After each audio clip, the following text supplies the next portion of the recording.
জাদুর বিষয়ে ইসলামের আকীদা, ইসলামের বিশ্বাস কি? ইসলাম দুটি এমন জিনিসকে স্বীকৃতি দেয় যার বাস্তবে কোনো কার্যকরণের সূত্র মানুষের লজিকে ধরা পড়ে না, বৈজ্ঞানিক লজিকে, মেডিকেল সায়েন্সে ধরা পড়ে না। এরকম দুটি জিনিসের একটি হচ্ছে বদনজর বা কুনজর, আর এরকম দুটি জিনিসের আরেকটি হচ্ছে জাদু। তথা ইসলাম স্বীকৃতি দেয় যে বদনজর মানুষের ক্ষতি করতে পারে।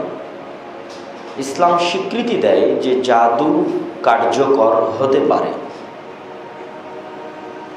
কিন্তু বদনজর দেওয়া কি ঠিক, অথবা জাদু করা কি ঠিক, বা জাদু শেখা কি ঠিক, সেটার জন্য আবার হুকুম আলাদা।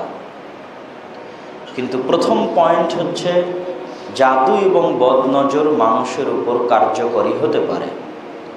দ্বিতীয় পয়েন্ট হচ্ছে জাদু এবং বদনজর আল্লাহর অনুমতিতেই কার্যকরী হয়, তাদের নিজস্ব কোনো শক্তি বা ক্ষমতা বলে কার্যকরী হয়, বিষয়টা এমন নয়।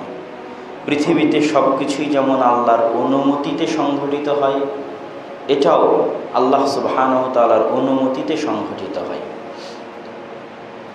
এখানে প্রশ্ন দেখা দিতে পারে যে আল্লাহ সুবহানাহু ওয়া তাআলার অনুমতি মানে কি আল্লাহ চায় যে তাহলে জাদু হোক, বদনজর হোক এবং সেটা প্রয়োগ হোক? বিষয়টা এমন না। আল্লাহ সুবহানাহু ওয়া তাআলার দুটি ইচ্ছা আছে। একটি ইচ্ছাকে বলা হয় আল ইরাদা আশ-শারঈয়্যাহ, শারঈ ইচ্ছা। আরেকটিকে বলা হয় আল ইরাদা আল কাউনিয়াহ, পৃথিবী পরিচালনাগত ইচ্ছা। তথা পৃথিবীতে আল্লাহ একটা সিস্টেম ডেভেলপ করে ছেড়ে দিয়েছে, ওই সিস্টেমে আপনি যা করবেন তা ঘটবে। যেমন আল্লাহ সুবহানাহু ওয়া তাআলা আগুনকে জ্বালানোর শক্তি দিয়ে দিয়েছে, এটা আল্লাহ সুবহানাহু ওয়া তাআলার দেওয়া শক্তি। তা এখন জোরপূর্বক যদি কেউ কাউকে অন্যায়ভাবে আগুনে নিক্ষেপ করে, তার মানে আগুন তাকে জ্বালাবে না, বিষয়টা এমন না।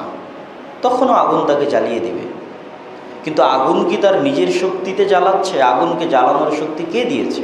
আল্লাহ দিয়েছে। তাহলে আল্লাহ সুবহানাহু ওয়া তাআলা পৃথিবীতে একটা সিস্টেম ডেভেলপ করে ছেড়ে দিয়েছে, সেটা চলমান থাকবে, কার্যকরী থাকবে।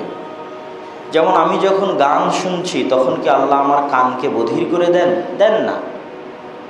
আমি যখন আরেকজনের নামে মিথ্যা অপবাদ দিচ্ছি তখন আল্লাহ আমার জিহ্বাকে অবশ করে দেন না। কিন্তু আমি যে কান দিয়ে গান শুনতেছি, ওই কানে শ্রবণের শক্তি কে দিয়েছে? আল্লাহ দিয়েছে। তাহলে আমি আল্লাহর অনুমতিতেই শুনতেছি, কেননা আল্লাহ এই সিস্টেমটাই ডেভেলপ করে ছেড়ে দিয়েছে যে আমার কানে শ্রবণের শক্তি আল্লাহ দিয়েছে। এটা হচ্ছে আল্লাহ সুবহানাহু ওয়া তাআলার আল ইরাদা আল কাউনিয়াহ, পৃথিবী পরিচালনাগত ইচ্ছা। ছুরিতে আল্লাহ কাটার শক্তি দিয়েছে, এখন আপনি ছুরি যার ওপর চালাবেন কেটে দিবেন, আল্লাহ সুবহানাহু ওয়া তাআলাই দিয়েছে। আর আরেকটা হচ্ছে আল্লাহ সুবহানাহু ওয়া তাআলার আল ইরাদা আশ-শারঈয়্যাহ। আল্লাহ কখনোই চান না যে ইবলিস জাহান্নামে যাক, চান না। কিন্তু ইবলিস যদি আল্লাহকে অস্বীকার করে, আল্লাহ বাধাও দিবে না। তো ইবলিসকে অস্বীকার করার ক্ষমতা কে দিল? আল্লাহই দিয়েছে। মানুষের অন্তরে শয়তানের যে প্রভাব বিস্তারের ক্ষমতা, এটা আল্লাহই শয়তানকে দিয়েছে। যেমন আরও ক্লিয়ার পরিষ্কার করে যদি আমরা বুঝতে চাই, আল্লাহ সুবহানাহু ওয়া তাআলা আমাদের জন্য শুকুরকে হারাম করেছে, কিন্তু শুকুর সৃষ্টি করেছে কে? আল্লাহ সৃষ্টি করেছে। তাহলে শুকুরকে পৃথিবীতে বাঁচিয়ে রাখা হয়েছে কেন? শুধু আমাদের পরীক্ষার জন্য, যে আমরা খাই কিনা। শুকুর সৃষ্টিও করেছে আল্লাহ, আবার নিষিদ্ধও করেছে আল্লাহ। তাহলে আল্লাহ সুবহানাহু ওয়া তাআলা চান না যে আমি শুকুর খাই, কিন্তু যদি আমি শুকুর খাই আল্লাহ বাধা দিবেন না। তো ওই যে আল্লাহ বাধা দিল না, আমার হাত পা অবশ করে দিল না, ওটা হচ্ছে আল ইরাদা আল কাউনিয়া। আমি আল্লাহর দেওয়া শক্তি ব্যবহার করে শুকুর খাচ্ছি। তো জাদু এবং বদনজরের মধ্যে যে শক্তিটা আছে, এটা আল্লাহ সুবহানাহু ওয়া তাআলা পৃথিবী যখন তৈরি করেন তখন জাদু এবং বদনজরের মধ্যে এই শক্তি আল্লাহ সুবহানাহু ওয়া তাআলা দিয়ে দিয়েছেন। তথা কেউ যদি এটাকে কাজে লাগায় সেটা কার্যকর হবে। কিন্তু কাজে লাগানোটা কতটুকু শুদ্ধ, কতটুকু বিশুদ্ধ, সে আলোচনায় আমরা আসবো ইনশাআল্লাহ। তার আগে আমরা সংক্ষিপ্তভাবে দেখে নিই জাদুর সংক্ষিপ্ত ইতিহাস। পবিত্র কোরআনে আল্লাহ সুবহানাহু ওয়া তাআলা জাদুর যে ইতিহাস ইসলাম অথবা হাদিসে পাওয়া যায়, তার মধ্যে কোরআনের একটি বর্ণনা সেটি হচ্ছে হারুত এবং মারুতের ঘটনা। কেউ মনে করে হারুত এবং মারুত ফেরেশতা, কেউ মনে করে হারুত এবং মারুত দুটি জিন, কেউ মনে করে হারুত এবং মারুত হচ্ছে দুইজন সাধারণ মানুষ। তারা যেই হোক না কেন, হয় ইদ্রিস আলাইহিস সালাতু ওয়াস সালামের শাসনামলে, তার সময়কালে ইদ্রিস আলাইহিস সালাম ছিলেন আদম আলাইহিস সালামের পরের তৃতীয় নবী, অথবা সুলাইমান আলাইহিস সালাতু ওয়াস সালামের শাসনামলে পৃথিবীর প্রথম সভ্যতা যেখানে গড়ে উঠেছিল ব্যাবিলন শহরে, সেই ব্যাবিলন শহর ছিল জাদু চর্চার কেন্দ্র। তো মানুষ কালো জাদু দিয়ে চরম আকারে পরস্পরের ক্ষতি করত, চরমভাবে। কালো জাদু দিয়ে মানুষকে হত্যা করে দিত, কালো জাদু দিয়ে জিনিসপাতি চুরি করে নিত, কালো জাদু দিয়ে ডাকাতি করত, অনেক কিছু।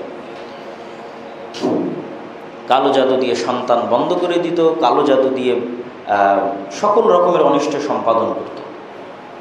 তখন আল্লাহ সুবহানাহু ওয়া তাআলা হারুত এবং মারুতকে পাঠালেন। হারুত এবং মারুত ফেরেশতাও হতে পারে, তুই জিনও হতে পারে, তুই মানুষও হতে পারে।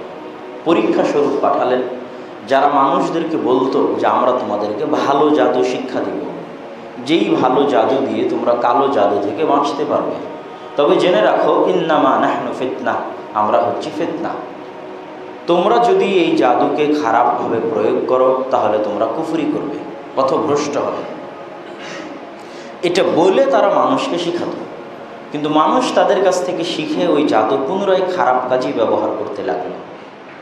এই হলো সংক্ষিপ্ত ইতিহাস।